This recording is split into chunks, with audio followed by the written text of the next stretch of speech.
السلام علیکم ورحمۃ اللہ وبرکاتہ. بسم اللہ الرحمن الرحیم. قال مولانا صاحب الزمان اجل اللہ تعالی الشریف. بسم اللہ الرحمن الرحیم. من سر ان یکون من اصحاب القائم فلینتظر ولیعمل بالورع ومحاسن الاخلاق. ہم نے سب یہ چاہتا ہے کہ امام زمانہ اجل اللہ تعالی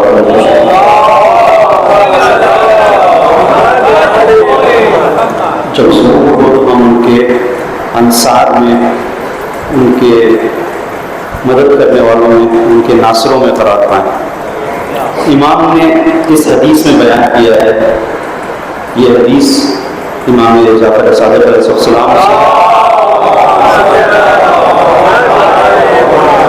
جس میں امام نے بیان کیا امام کی ولادت سے پہلے، یعنی امام جعفر صادق علیہ السلام کے زمانے میں مولا بیان کر رہے ہیں کہ اگر کوئی یہ چاہتا ہے کہ ہمارے قائم کے اصحاب میں اس کا شمار ہو تو کیا کرے.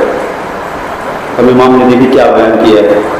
من سر ان یکون من اصحاب القائم فلینتظر. سب سے پہلی چیز جسے امام نے بیان کیا، جو چاہتا ہے کہ ہمارے قائم کے اصحاب میں اس کا شمار ہو تو وہ امام کا انتظار کرے. انتظار کرنے کا مطلب کیا ہے؟ یعنی انسان بیٹھا رہے اور انتظار کرے.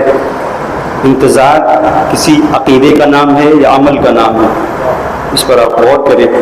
اگر فرض کریں ہمیں کہیں جانا ہے تو ہم کب یہ کہیں گے کہ ہم اپنی مثلا فلائٹ کا انتظار کر رہے ہیں یا ٹرین کا انتظار کر رہے ہیں؟ جب کم سے کم ہم نے ٹکٹ بک کر لیا ہو، ٹکٹ ہو ہمارے پاس، اب ہم بیٹھے ہیں، سامان سفر تیار ہے، اب ہم انتظار کر رہے ہیں کہ گیٹ پہ پہنچ گئے، یہی فلائٹ اس ٹائم ہے، یا پلیٹ فارم پر ہیں، ٹرین فلاں ٹائم پر ہے، اب ہم اس کا انتظار کر رہے ہیں. پہلے سے پہنچے ہوئے ہیں، سامان سفر تیار ہے، ٹکٹ ہے، تو ہم انتظار کر رہے ہیں. ایسے نہیں کہ گھر میں بیٹھے ہوئے ہم کہہ رہے ہیں بھائی ہم انتظار کر رہے ہیں، ہمیں فلاں جگہ جانا ہے. آپ نے تو سامان سفر تہیا ہی نہیں کیا ہے. تو انتظار کا مطلب یہ نہیں کہ بیٹھے رہ کر ہاتھ پر ہاتھ دھرے ہم بس دعا کر رہے ہیں. نہیں، انتظار کا مطلب یہ ہے کہ وہ چیزیں کہ جس کا ہم انتظار کر رہے ہیں، ہم منتظر ہیں، منتظر کا انتظار کر رہے ہیں، تو وہ جو آنے والا ہے اسے کن کن چیزوں کی ضرورت ہوگی، تو ہم اس کے راستے سے وہ ساری رکاوٹوں کو دور کر رہے ہیں. جب وہ آئے گا، پرچم عدل و انصاف کو پھیلائے گا، تو کتنی رکاوٹیں ہوں گی. تو جتنی ہماری توانائی میں ہے، جتنی ہماری صلاحیت میں ہے، ہم اسے دور کر رہے ہیں. یہ انتظار ہے. فلینتظر. تو انتظار صرف بیٹھے رہنے کا نام نہیں، عمل کا نام ہے. ایک چیز. دوسری منزل فلینتظر کے بعد امام نے فرمایا کہ ولیعمل بالورع. وہ جو اصحاب قائم میں ہیں ان کے لیے ضروری ہے کہ اپنے عمل کو پاکیزہ بنائیں ورع کے ساتھ. دو لفظ ہم سنتے آئے ہیں، ایک تقویٰ ہے، ایک ورع ہے. تقوی کا مفہوم دیکھیں، عام طور پر آپ نے تقوی کے سلسلے سے بہت ساری باتیں سنی ہوں گی. میں دو مثالیں دیتا ہوں تقوی کے سلسلے سے. بارش مثلا ہو رہی ہے تو ایک تو طریقہ یہ ہے کہ آپ یوں ہی باہر نکل جائیں، تو بارش میں بارش کے قطرے آپ کو گیلا کر دیں گے، بھگو دیں گے. ایک یہ ہے کہ آپ چھاتا لے کے جاتے ہیں، تو جو چھاتا لے کے جاتے ہیں یہ چھاتا قطروں کو اپنے اوپر لیتا ہے اور آپ کے اوپر بارش کا پانی نہیں آنے پاتا. تقویٰ کیا ہے؟ تقویٰ گناہوں سے محفوظ رکھنے کا چھاتا ہے جسے لے کے آپ باہر جاتے ہیں. تو آپ کا اب جسم، آپ کی جو وہاں پر بارش سے جسم آلودہ نہیں ہوتا تھا، یہاں پہ آپ کی روح آلودہ نہیں ہوتی. آیت اللہ مجتہدی تہرانی، پروردگار آپ کی صلوات کے ذریعے سے ان کے درجات کو بلند کرے.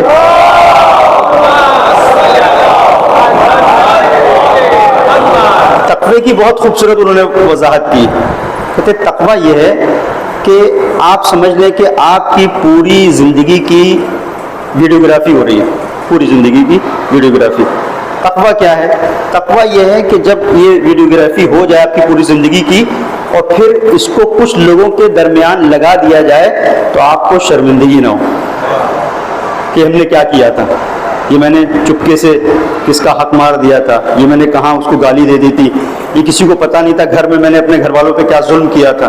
تو یہ جو فلم ہے یہ سب کے سامنے اگر چلا دی جائے تو آپ کو کسی بھی منزل پر یہ نہ ہو کہ ہم نے یہ غلط کام کیا تھا. ایسے اپنے عمل کو بنانا یہ تقویٰ ہے. ورع کیا ہے؟ ورا اس سے بھی اعلیٰ مقام ہے کہ جس پر مولا کائنات امیر المومنین علی ابن ابی طالب علیہ بیان کیا التوقف عند الشبہہ، شبہے کے وقت انسان ٹھہر جائے، اسے ورا کہتے ہیں۔ امام نے ہم سے اپنے انتظار کے لیے تقوی کا مطالبہ نہیں کیا ہے، سخت منزل ورا کا مطالبہ کیا ہے۔ جہاں پہ شبہہ بھی ہو وہاں پر انسان ٹھہر جائے، یہ حلال چیز ہے یہ حرام ہے، ہمیں پتہ ہے یہ حلال ہے یہ حرام ہے، حلال ہم انجام دے رہے ہیں، حرام سے ہم بچ رہے ہیں، تو یہ تقویٰ ہے۔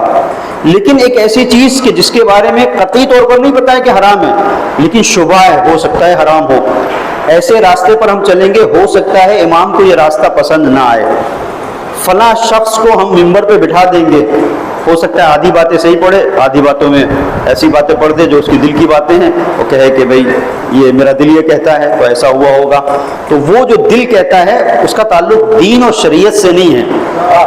تو وہ چیزیں جو ہے انسان اگر، اب یہ آپ کے لیے نہیں کہہ رہا ہوں، میں اپنے لیے کہہ رہا ہوں، میں اگر اس منزل پر ہوں کہ ایسے لوگوں کی بزم میں اپنے آپ کو جانے سے روک لیتا ہوں، تو اس کا مطلب یہ ہے کہ میں ورا کے ساتھ جی رہا ہوں جہاں پر شبہ ہے۔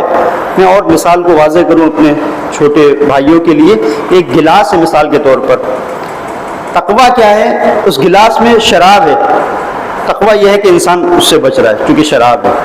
ورا کیا ہے؟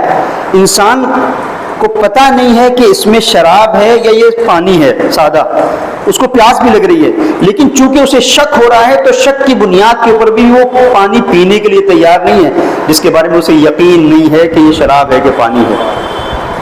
یہ یقین نہیں ہے، صرف شک ہو رہا ہے تو وہ احتیاط کر رہا ہے۔ تو جہاں پہ ورا ہوتی ہے وہاں پہ انسان احتیاط کرتا ہے، اور جب ورا ہوتی ہے اور انسان احتیاط کرتا ہے تو ہر ایک منزل پر وہ دیکھتا ہے اس کے مولا کی نظر کیا ہے۔